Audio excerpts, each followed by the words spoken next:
morning everyone, welcome to the 24/7.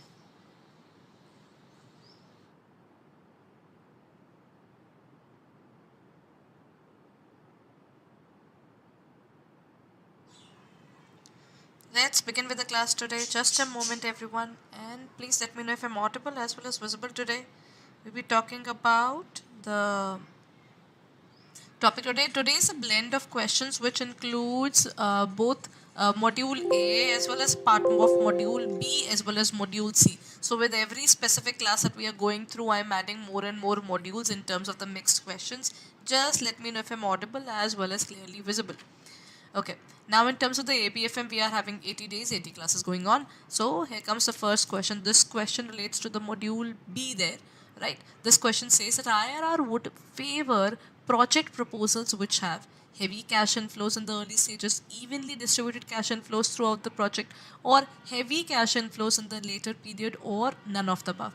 See, if I talk about the IRR, what is exactly IRR? IRR is internal rate of return. If the internal rate of return we talk about, this is a situation. IRR is a situation where whatever we are putting in the business today, right? Whatever the initial investment is, we are reaching at the same level today in terms of future cash inflows. So in this case, our total net present value becomes nil or it becomes zero. So when we talk about IRR, under this project, which particular IRR would be better? If we have heavy cash inflows in the early stages, even the PV factor is also higher. PV factor declines over the period of time. For example, let me give you a particular PV factor there. That is PV factor of 10%. If we take about 10% now, the PV factor would decline like this. For the first year, for 0th year, today it is 1 rupee. After 1 year, the value should be 0.909, then 0.826, 0.751, then then it goes up to I think 684. So it just goes like that. If you talk about this, if the amount is heavier in the beginning, it's good, right? It is even distributed, then the value become normal. If the heavy cash flows are at the later stages, the PV factor is also declining. Even if you have a higher amount, it is multiplied by a lower number. So ultimately that will give a normal number. But if both are higher, that means the first term is also higher as well as the PV factor is higher. Ultimately what will happen? The answer will also be higher, because in the multiplication factor, two higher terms will give another higher term. In this case, the correct answer would be A. Heavy cash inflows in the early stages of the project would be there. This is the case where the IRR will be high. Okay, here comes the next question. This is to CAIIB again. That is, present value of inflows of rupees 10 lakh from the project and initial investment is 7.5 lakh. Of all the inflows is 10 lakh and excuse me. And when we talk about the area of initial investments, it is 7.5 lakhs. So then it was what is happening exactly. The present value or PV factor is 10, II is 7.5, giving us an NPV of 17.5 lakh. Do we add them up, or we just individually take the initial investment 7.5 lakh, or we take the PV factor of inflows as the NPV, that is 10 lakh or 2.5? What do we do to find out the particular portion here? In order to find out the correct answer, what we need to do is we need to take it at 2.5 lakhs, right?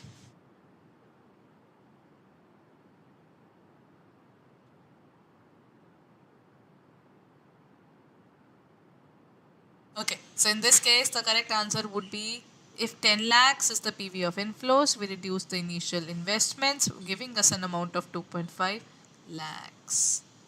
So the correct answer is D, 2.5 lakhs.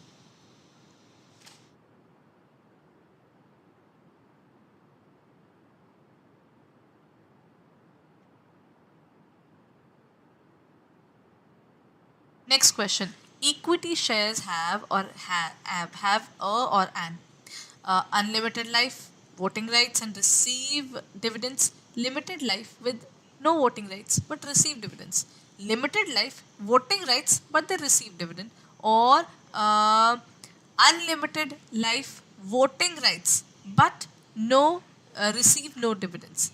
See, one of the basic things about equity is when the business is even dying now, even then equity shareholders get an importance. Remember that part.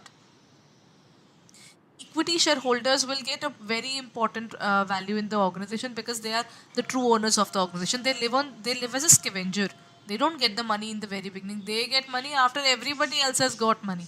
First of all, we whatever the amount would be given to the first level, that is the preference shareholders. No, first of all, it is given to the taxation people, debtors, sorry, debenture holders, bonds. They're just paying off all that interest and tax and everything else. But after that, whatever is left, preference shareholders enters and says, "Where is my money?" So we'll give money to the preference shareholder. Then whatever is left, then it comes to the equity shareholder. He gets the value after that.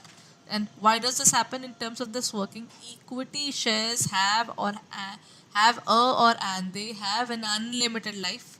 They get the voting rights because they are the owners or the risk takers of the organization, and yes, they receive dividends.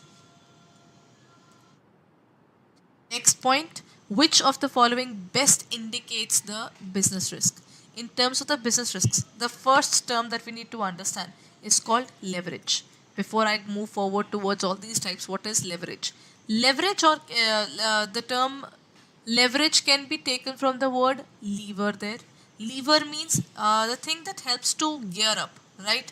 We have a specific gear lever in our cars where we can increase or decrease the gear of the cars, isn't it? In the same case, we talk about leverage as well. Now, in terms of leverage, what do we do? Leverage is basically levering our business with either my own money or the business money, or basically the liabilities that we take from outside. It can be both the areas. So first is operating leverage, financial leverage, or combined leverage. Operating is where you are trying to okay. Let's start from the sequence here. First is financial leverage. When you're trying to reduce the fact that you are, matlab, overall, na, the perfect example is in terms of financial leverage, we are trying to have maximum profits and we are trying to increase the earning per share of for our shareholder.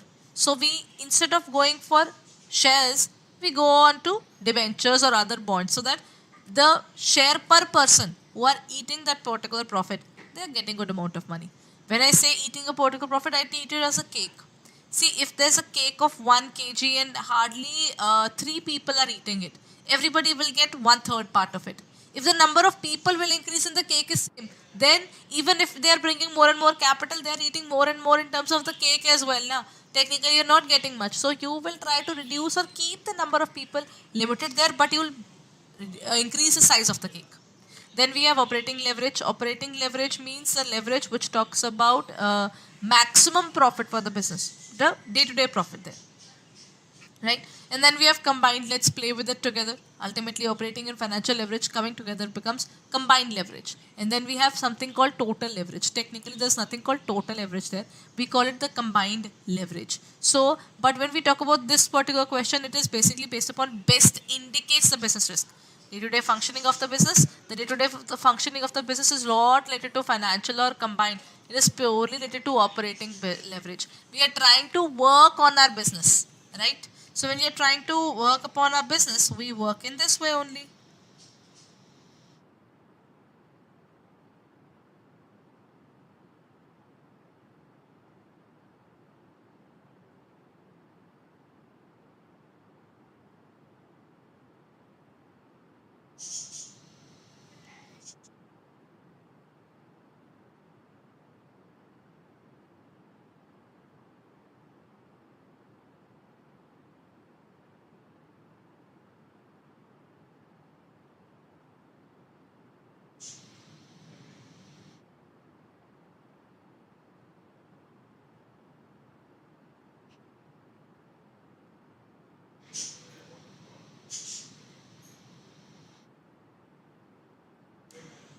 Next point. The concept of management, which is both ends and means of an organization, are planning, organizing, staffing, or controlling. If I talk about this topic, acha, what do you mean by it is both end and the means to something? Matlab, ultimately, this is the way to reach the goal and also the end of the goal, right? Is it planning, organizing, staffing, or controlling? What is the part? In this case, the correct answer is planning. Because without plan, how can we go ahead with things? What is to be done, how it is to be done, what is the ultimate goal, and it also the means to it. Because if we have a particular plan, I'll be having an end of that plan as well. Now, this is the end. This is something that I'm doing, and this would be the end of it. That is something that we'll be determining. That's planning. Acha, then next point is single use plan or standing plan. Acha, there are different kinds of plans. Single use plans are those plans which can be used only at one particular situation, and after that we are done with that plan. For example, launching of a new product. If I'm trying to launch a new product, the moment I launch that product, the launching event is over. Then I'll start with the next level of working there. So that is, we can have single use or a standing plan. Strategic planning, tactical planning, operational planning, or none of the above. When we talk about all these plans, single use is basically just used once. Standing means it is used over the period of time. For example, retirement based benefits. People would retire at the age of 60. That is what is a standing plan is. So, is it basically strategic planning, which is determining the strategy of the organization, and tactical planning? Tactical planning is basically a part of strategy. Okay? Strategic is the long term planning. How do we capture the competition? How do we grow further in the business? That is strategic planning. Tactics are those minor things that we try to reach towards strategies. Operational planning is the day to day planning. And then we say none of the above. In this case, the correct answer is operational planning. If I talk about the operational planning, it's basically the day to day planning that we do in the business now. That is how we can define this particular area.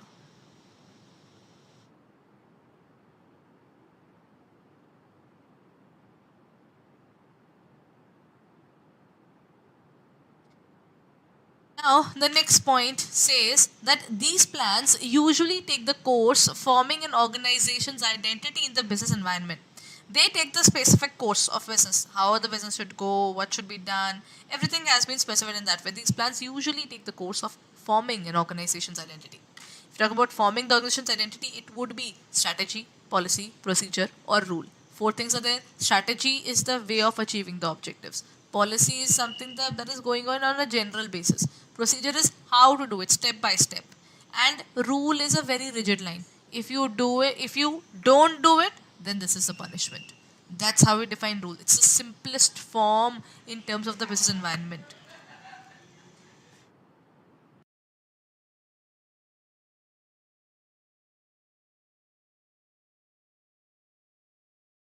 So the correct answer is strategy. If I talk about strategy, strategy means the way of achieving those goals.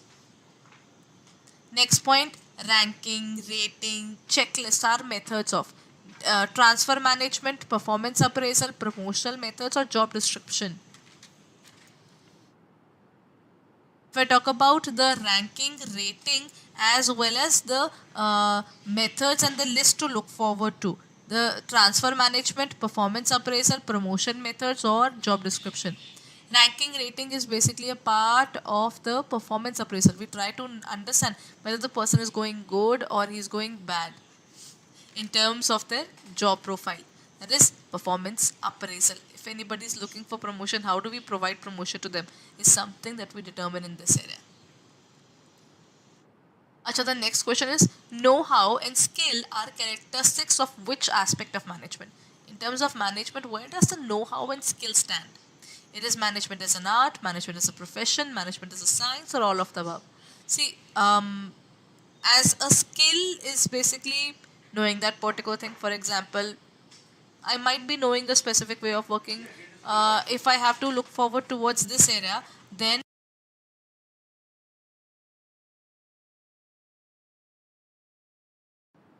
in this case, if I say I know that particular thing, that's an art for me.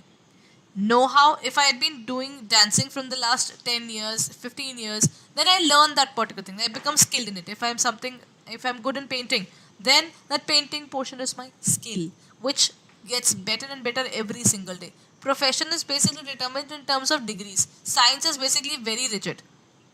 Science doesn't have the know-how or skill, right? It has a particular methodology, and that's it. So in this case, the correct answer is all of the above. The correct answer is management as an art. That was the fourth point there. But then the answer is management is an art, because we are talking about the skills of that person. He has to keep on practicing, and that would be his personalized application. For example, cooking. Everybody cooks, but nobody is a chef there. Right? We do not say everybody is a chef there who cooks. The person who is professionally doing it is called a chef.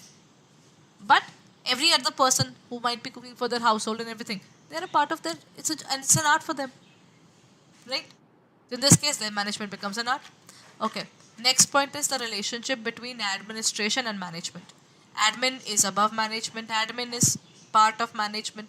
Management and admin are same or all of the above. Relationship between admin and management. See, technically, in some parts of the world, admin is above management. In the other parts of the world, say no, management is higher than admin. But overall, there is another school of thought which says both of these are same. But the difference arises, especially in our country. Admin departments are normally situated in the government area, while we say the management department in the private sector. So that's the only thing. If we can, I have to differentiate between the two.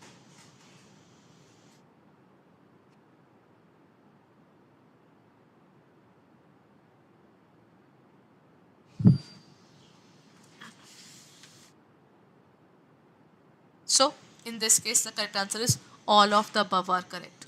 Number one, American concept says the admin is a stronger concept than management, and management believes that the management has a wider. Britishers believe that the management has a wider scope than the administration, and this third is that they are both believed to be the same. Technically, they are both believed to be the same.